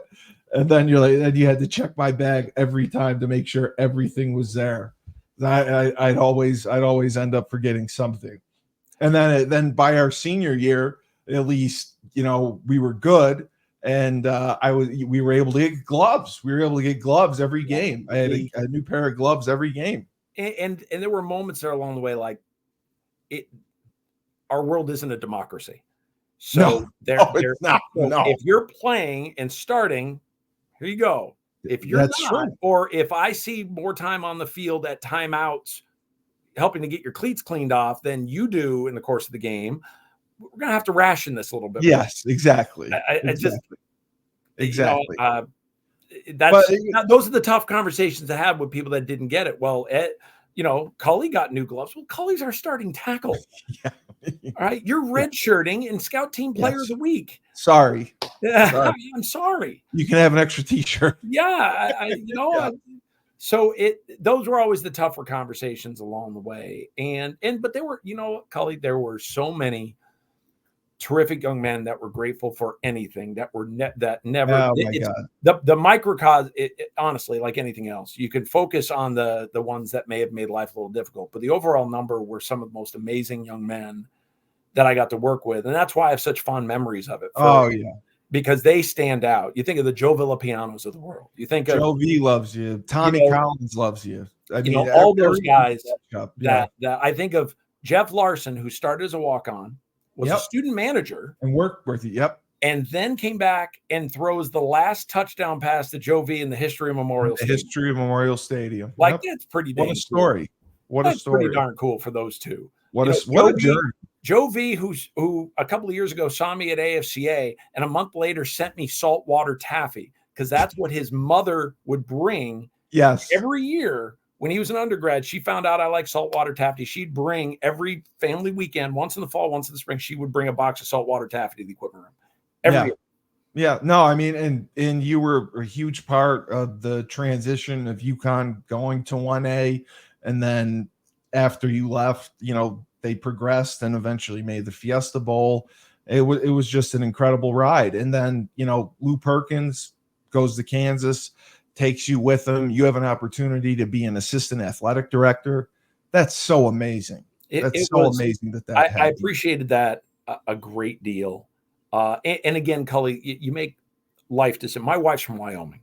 Okay, I'm from Vermont, so we are not big city folks. So the number of schools that we call it at the FBS level or the Power 5 level, whatever you want to call it, that we would be comfortable living in, it's a small number because we aren't going to go back and live in Boston. We aren't going to live in LA. We aren't going to live in Chicago. You have a family too. So there were a number of things that entered into that. One, Mason was 18 months old. Yep. Jen was 5 months pregnant with Elizabeth. She taught at E.O. Smith High School. And funny aside, my head men's basketball manager right now is an E.O. Smith grad. He's from Columbia, Connecticut. His name is Thomas Boardman, and Thomas's great uncle was on my staff when I got to UConn. John Boardman. Oh my God. When I got there. You want to talk about small world. That makes me feel old, but wow. Yeah. So Tom, so Jen taught at E.O. Smith. Connecticut teachers then, I don't know how it's got paid very well. She made more than I did. She wanted to be a stay-at-home mom. Yeah. So we're trying to figure out, well, how do we pay for daycare and a nanny with both our incomes, or how do we pay the mortgage with just mine? And I wasn't poorly paid, and they actually reclassified my job. No, Connecticut's just so expensive. I mean, but the nice part is we had done enough and built enough that going into the spring of my last year, that spring of 2005, they actually reclassified the director's job at UConn, which was desperately needed, because for the job I took in August of 98 and the job I was doing in June of 2005 were very different. Right. So it needed to get done. But within the union, those things take time to get done. But when they reclassified the job, Jeff and Dino both thought, well, we reclassified the job. Larry's going to stay put, because they knew I had applied for the Kansas opportunity. I said, well, gentlemen, what you're doing, I hope you did not just for me, but you did for the position, you did for this department and for this program, because it needed to get done. Because it needs it, yeah. But I said, understand this. My wife would like to be a stay-at-home mom, and there's very limited places we can do that we'd actually like to live. So I said, this Kansas opportunity fits well there. I'm going to leave my name in the hat. So Tim Tolkien will tell you this: at the next one of the next department head meetings, they actually posted my job as an emergency hire when I hadn't even interviewed at Kansas yet. Wow. They were that worried about it, because you think back in those days, you didn't post any job until there was a certified letter of resignation. You couldn't, yeah. It was a whole litany. Yeah. They actually posted the job in June. I didn't even interview at Kansas until July. I actually had to call out here and talk to Sean Lester, who is still my supervisor, and talk to Sean and say, hey, listen, I'm not counting my chickens. This is UConn making this decision to post the job, so they're prepared. Because they were like, hey, can Kansas get this moving? I'm like, I can't make Kansas move faster. They had other positions they were trying to hire. So, but that's what it came down to, Carl. It became the job was being offered at a spot with a much lower cost of living. Did UConn ever bring up making you an assistant athletic director or associate athletic director? They asked me, they said, Larry, we're just not prepared to do that with this position. Really? Because again, it probably would have been another reclassification within the union, and they just reclassified the job. So in the job, it took a bump. Like I think it was probably it was probably a 25% raise. Yeah, so of course. It was good. I was grateful for it. It would have made things a lot better, but it didn't take Jen's salary off the books. No, so when we came out here and we visited, and initially I was honestly a little underwhelmed. I kind of thought that maybe they thought it was a foregone conclusion, and the benefit to the union that we had at UConn were incredible benefits. Benefits. Right. And I had a son who had Mason was born with a club foot. So we had procedures and weekly checks on that. Mason was born for $5 in the union. Yeah. Right. Yeah. That's not what we were going to have here. So I started looking at some of those costs and I'm like, I don't know. And then the British will offer, and I was like, no. And so I countered. And even Randy said when I first came back, he said, Larry, you're not excited about this, Coach Edsel. And I was like, no, there were some things that, so I countered and they came back and met my counter. And I took, was that Lou? Like, did Lou have no, a big part in that? It was Sean. Oh, it was. Okay. Okay. They met the offer, and Jen wasn't home when I actually took that phone call. So there was this moment of, again, grown-up moment, Steve, when you're like, oh my God, we got to sell a house. My wife's pregnant. I have a toddler son. Like, what did I just do?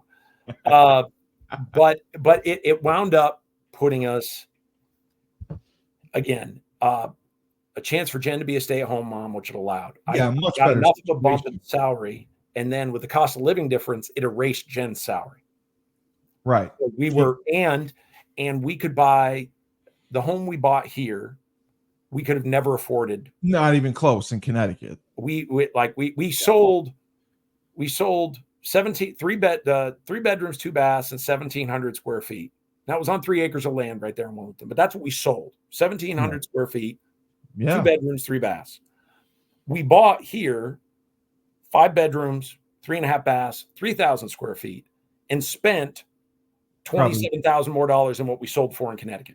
Yeah, that's insane. Like it just the cost of living. Yeah, cost of living difference. So when folks told, oh my gosh, you're kind of in an expensive part of Kansas, I'm like, well, perspective is key here. You can certainly live in cheaper parts of Kansas, but being in a college town, and also it was a quality of life move.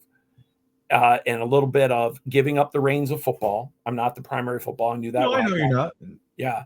So but I think you've earned that. I mean, with all the experience that you've had. And here, basketball's is basketball's king. Basketball's huge. So they didn't have anybody handling basketball. The position, I'm the only person that's ever held this job. It was created and I stepped into it. And now just finished 19 years. Here at KU, and it's been, and football's finally turning it around, but they figured it out. Lance Leopold, you've been around this long enough, Steve, and I remember reading articles in the Boston Globe when I was an undergrad. There's no money like football money. There's just no revenue like football revenue. So you can do a lot. I mean, for us, it's sustaining basketball while allowing football and some other areas to improve. And God bless Coach Leipold and his staff that after several Leipold attempts, his last name Leipold, Coach Lance Leipold. But again, like it has some, like he won 7 national titles at Wisconsin Whitewater. No, I know he's amazing. So first of all, you guy. You don't win national championships at any level being lucky, especially 7 of them. No, and you learn obviously how to develop and all of those things. And again, we all played it.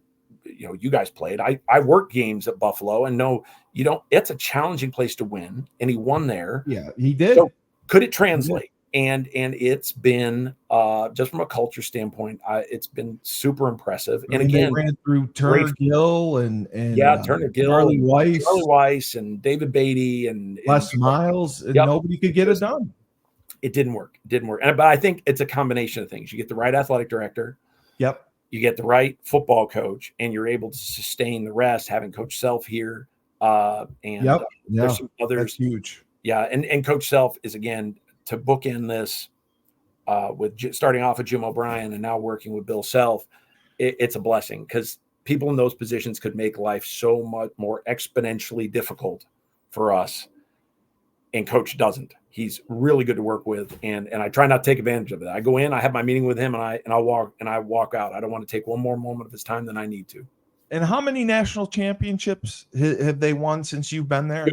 2. 4 Final Fours, 2 national championships. And I compare for both. I compare a Final Four is a small bowl game on 3 days' notice. It is. It really is. So it's a different beast. I'm grateful to have been to 4. The first 2 were. Well, the first one was you didn't know what you're getting into. When we went to the second one, it was more like as soon as we got done on the floor in St. Louis, I'm like, we're going to have a busy week here. Busy week. and then 18 in San Antonio. And then I really felt probably the best prepared in 22, going from Chicago to back down to New Orleans again. That's the 4 Final Fours, but 2 in New Orleans and 2 in San Antonio. So I'm going to ask you 2 questions and just kind of put you on the spot. Yeah.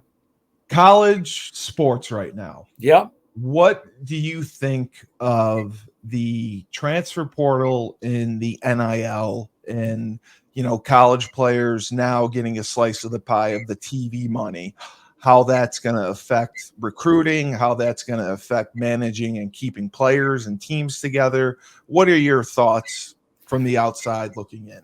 There are, make sure I talk about the transfer portal, because I asked everyone about this impact, but I've seen where a lot of our best players come from, even back in our UConn days. And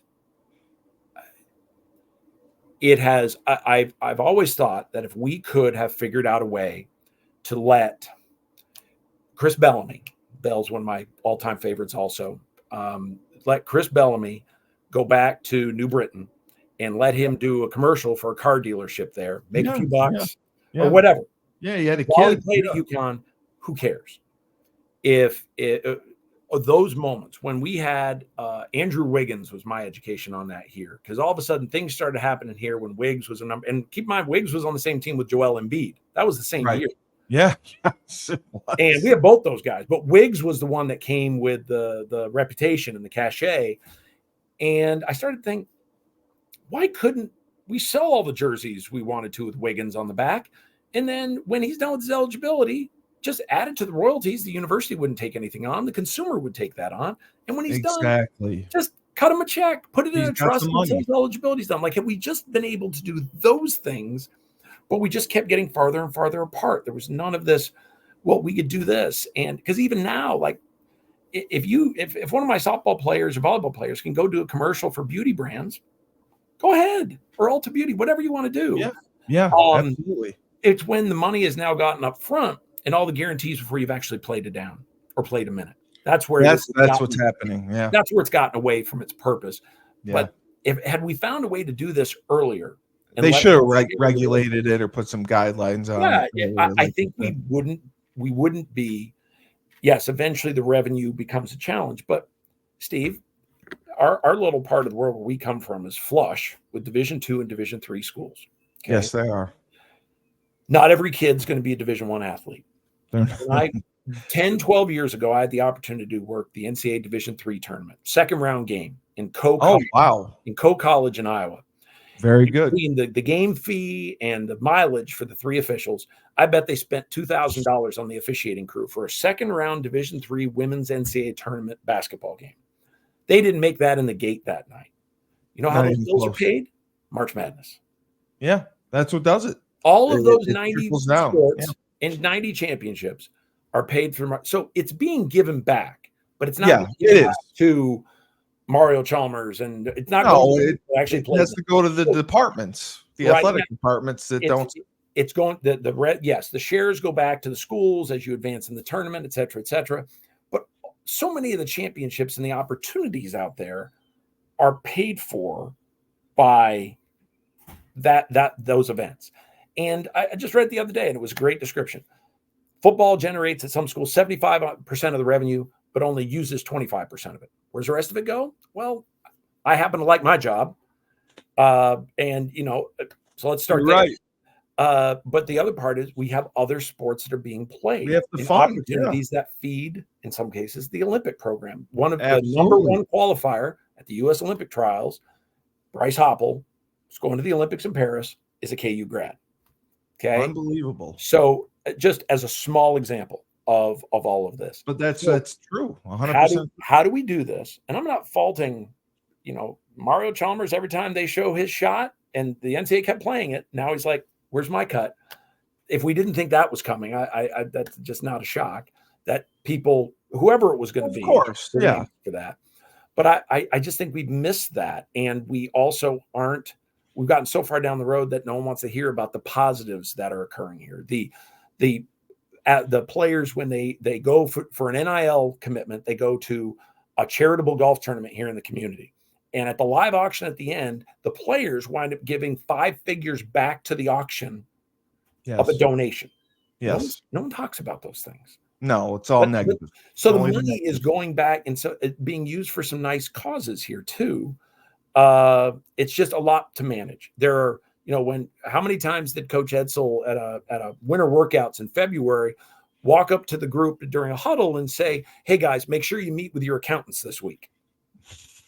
That never occurred, did it? It occurs now. If it did, I don't remember. You don't remember because it didn't happen. Because I was in those huddles too. It happened. No. But this is the world now. They got to manage it because it's so much money. And so I think we missed opportunities for decades where we could have closed the gap and met. But now there's too much toothpaste out of the tube, and I worry. Similar to COVID, Steve, I take a little bit of solace that, hey, as long as we're practicing and playing, I should have a job. But it's like, is Kansas, are they trying to put together, or do they have a collective that they're working on to yes, very much. So they have a good collective. We're a player in it and committed to doing what is necessary to remain competitive and to continue to have a seat at the table. That's been clear. That's been clear. It just there's the reality of now, how do you balance the books and the payments and the money going out? And you hear schools talking about, hey, we're going to pay the max out and all. All right, but we still, there's no answers, Steve. There's no answers. No, I know. Like, how does this impact Title IX? Are we talking educational value, or are we talking about market value? Because you're absolutely right. One's impacted, maybe one isn't. And there's nowhere Title IX equity can be equal in this case. It is financially. And I think about opportunities. I think about the athletes that walk by my door every day that I don't want to have the conversation about, I'm sorry, your program. No one wants to cut programs. No, but they're going to have to figure out that there's going to be some creative work, aligning with the universities and some creative work to make sure. And maybe there's going to be adjustments in some of those areas as far as travel, as far as this, as far as that, to balance it out, knowing there's going to be dollars going out the door. Even apparel contracts, I think, as you see renewals happen, are going to change. There's going to be some tough questions being asked of, well, do we want to give the school this much money, or do we want to cut that down by a third and target the top athletes? Yeah. Because that's really who we want. Again, those are going to be tough situations and questions to have. So those are the ones that luckily our Adidas contract is through 31. Right. Very fortunate that it's not more proximate. And hopefully some of this can be hashed out, or gives us more time to prepare for changes that may be in the offing with how those are renewed going forward.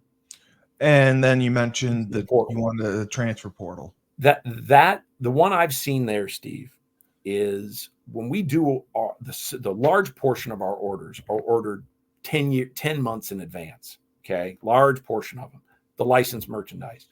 And most of our custom footwear and those kind of things, whether it be softball, baseball, basketball, we're ordering 6 to 7 months out in front, or at least forecasting a number.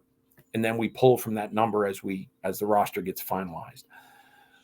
Well, the numbers that we always worked with for the size of a basketball roster, the size of a volleyball roster, softball, didn't matter the sport. The numbers we were working with to try to, all right, we need to order enough to cover this group for 12 months. Well, you were basing that on a roster changing between 20 to 30% a year. Well, yeah, exactly. Well, now a 20 to 30% is exceedingly low.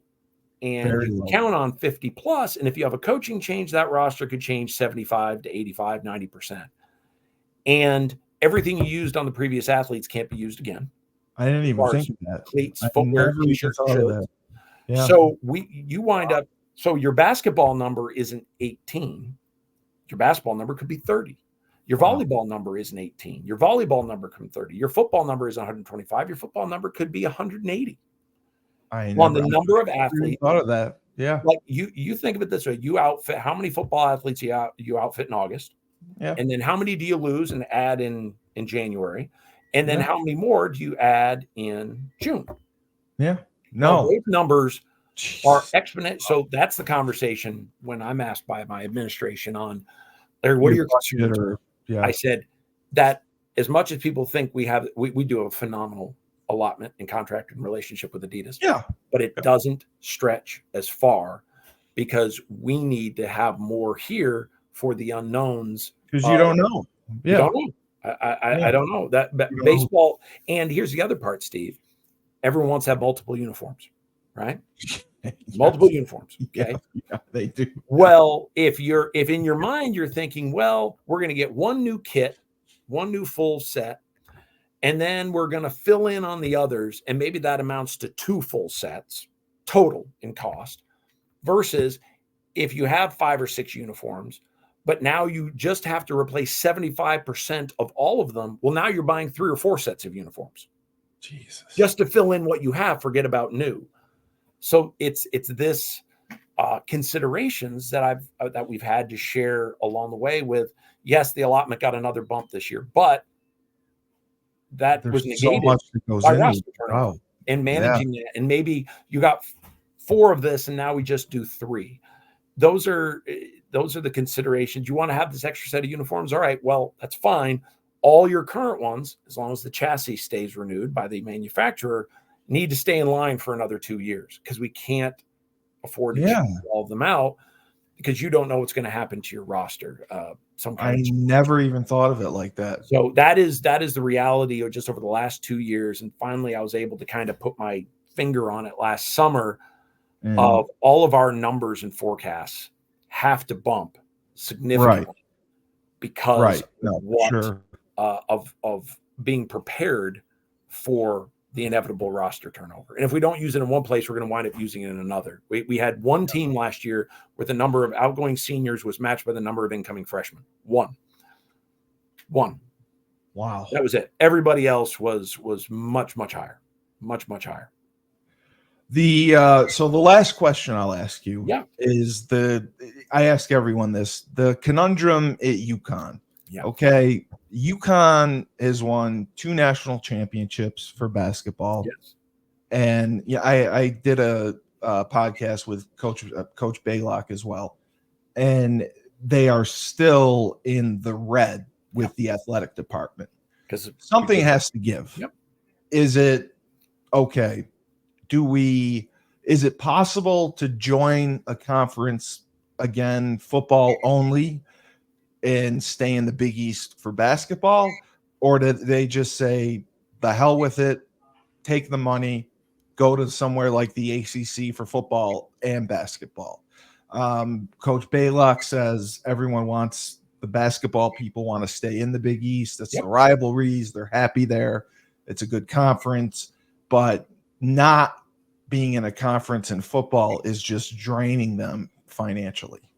And I don't know what the answer is. And I ask everyone this. It's a challenge there where people, I don't know this factually, but I was told when conference realignment was in its fervor a number of years ago, and the Big 12 and what was going to happen, there were a number of programs out there were like, hey, regardless of anything else, you better make sure Kansas basketball gets saved. They can't be playing in a non-Power 5 league. And hey, appreciate that. Appreciate that some thought that was a consideration. Steve, I spent a lot of time around some amazing young men that built this program. When I think about your group, then transition that forward: Orlovsky, Fincher, Krug, Mulcahy.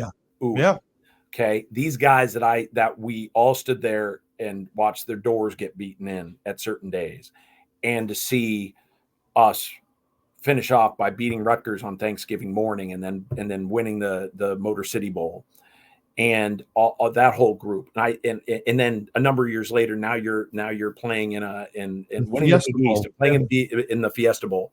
Like, I thought I was so proud of that group, but also like having stood with them and saw, like, when Finch gave his speech that last year, like, hey, y'all don't know what it was like here. And I never even got to be in the Burton complex. I was still pushing laundry outside the storm with Chris will probably say he was pushing the laundry, but regardless, the equipment staff was pushing the laundry while it was getting around modular buildings. And I still think we had the modulars. Right. Still, one of the great magic shows ever performed was UConn football winning a bowl game playing out of the facilities building in modulars and us doing laundry in a converted bathroom. One of the great magic shows in all of college athletics was that. Yes. Okay. People don't know. People don't. I'd wear gloves at night typing because there's no central heat in that building. We froze our tails off in there. We had helmets between the lights in the room because there's just no other frontiers to put stuff in. So when I think of what all those guys endured that never stood inside the Burton complex, but they won. They competed and they won. Yeah. Yeah. And yeah, the team got invited to the American, but when they went back to the Big East and football was left without a chair when the music stopped, my heart went out to every football alum that I certainly was around for in those 7 years, because it felt like so much. And I get that the American was just not. No, I mean, logistically, it was a nightmare. I get that. That's it. Like, but I can say that about my alma mater, Steve. I when I say I'm a Boston College grad, I preface it with saying I'm a Big East college. I just can't get the whole ACC thing. I struggle with. So, but it's a Big East school, and I think of playing Providence. I think of playing UConn. I think of playing Syracuse, and all of those things. Like, I watch Requiem for the Big East on ESPN, and it's it kills me. So I felt for you guys. Like, I get why they did it, because the basketball but not to have a landing spot for football. I don't know what goes into those decisions, but it tore at me. Well, I said Rutgers goes 5-7, and they still get $40 million out of their TV contract. And UConn goes 5-7 and doesn't get invited anywhere. I mean, they got to go play Tennessee and get $2 million just to. I think about Rentschler Field. I think about all of those things that were built with this Randy built, upward momentum, and so I don't know what the magic, because I'm a Big East guy, so I want to see Villanova and Providence and all of those schools do well in the midst of all of it. But I really, what is the Steve? I thought about this when you asked Pup and some of the others. What is the magic formula to give football a chance without undermining the fabric of that school and its natural rivalries? And I don't know what that is, because as anything else, if someone wants UConn football, someone's going to say, hey, not everyone's going to be like the ACC that took everything from Notre Dame and let football stand on its own. Of course, scheduling wise, they've got the rotation now. But if someone's going to say, well, yeah, we'll help UConn football, but we're going to get men's and women's basketball here too, which also goes back to tearing at the fabric of the Big East. I don't envy the administration there in trying to find that landing spot. I commend Coach Mora for what he's been able to do. He's fighting, and they in a challenging situation where you more or less have to go pay for play to make the ends meet, and still have to deal with NIL and all those other things. And now with money going out the door for the athletes, there needs to be a solution. And short of Big East doesn't have a football conference, so what do you do with football? No, it's either you leave the Big East for basketball and you go ACC full on, and they'll take you. Yeah. Well, at one point they talked about UConn coming into the Big 12. They did. Because Yormark was from New York and obviously was very familiar with that presence there. And selfishly, I'm like, well, that'd be great. But I'm also like, it's a long way to travel for our soccer team. I mean, geez. I mean, West Virginia going there. I mean, right. Well, and I was a senior when West Virginia came in, and now in the Big 12, we actually benefit because now West Virginia and Cincinnati becomes a swing. Yeah, but still, there's some trips here when BYU has to go to UCF and that kind of thing, and I think about the kids trying to come back on Sunday nights from baseball and softball games. So, Steve, I hope we can get some sensible easy answer solutions here that benefit the student athletes, but also remember that there's been a lot of good done. There has, for sure. Opportunities, and we can't go or this much versus this much, because there's so much more of value that is shared and been provided, and I'm bullish on that. I just think it's not. It's lost in this, that there's benefits to the opportunity and being a part of it that aren't, well, I did this, I should be paid this. And there's value that we aren't capturing. And we've lost that, and we've lost a little bit of the reason why so many people got involved or wanted to be a part of it to begin with, because it's been, well, you're just going to have to hit the number, and it's not as much about relationships as in the experience. It's not. None of us could have had the experience we had without in the midst of all this. And there's more money being poured out the door to our student athletes than ever before. No, because it's late. You could say it's late.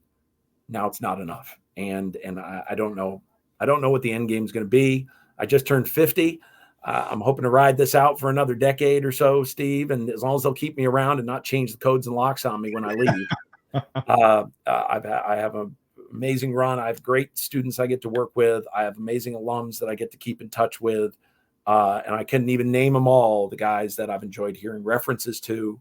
And so this is, but I appreciate Connecticut taking a chance on a 24-year-old and getting the chance. You know what? I don't think they took a chance. Well, I think they did their homework, and they got the right guy. They got the guy who worked hard. They got a guy who built relationships with all his players, and they got a guy who players really respected. And at the end of the day, if I have the student athletes' trust and the occasional bit of gratitude, I'm good. Like I can go a long way with that. And I know it wasn't always easy. I was learning as we went. I look back now and look at, I could have handled that a lot better. And other moments are like, you know what, that was okay. But I look at so many and the biggest thing I can say to the group is, to the alums, is thank you for letting me be along for the ride and for trusting me along the way. And it's been cherished experiences from everybody. I'm really, really, really very grateful. I say the same thing. I was probably a nightmare to deal with for 2 years, and then my last 2 years, I think I kind of figured it out. Well, but like everybody, you're so right, and that happened to so many. They didn't. They were young. They, hey, who are you are at 18 and who you are at 22? Yeah. That's a big leap. That's a big leap. Yeah, I had a lot of growing up to do. I didn't make it easy on you. But to see the young men coming out the other end was phenomenal, and to be able to stay in touch with all of them and see how everyone is doing. I just, again, can't say enough how grateful I am. I will still sing the fight song when it rolls up on TV at the end of the game, because I remember being in that locker room at Rentschler, at the Motor City Bowl, Gate, where I had to make sure I learned it because the guys were watching to see if I wasn't just mouthing the words along the way. And just where we started our family, Jen and I got married while we were there. And that's why we go back. We make so many memories. We will make a swing through whenever we can, just to visit Chris. Chris is my daughter Elizabeth's godfather.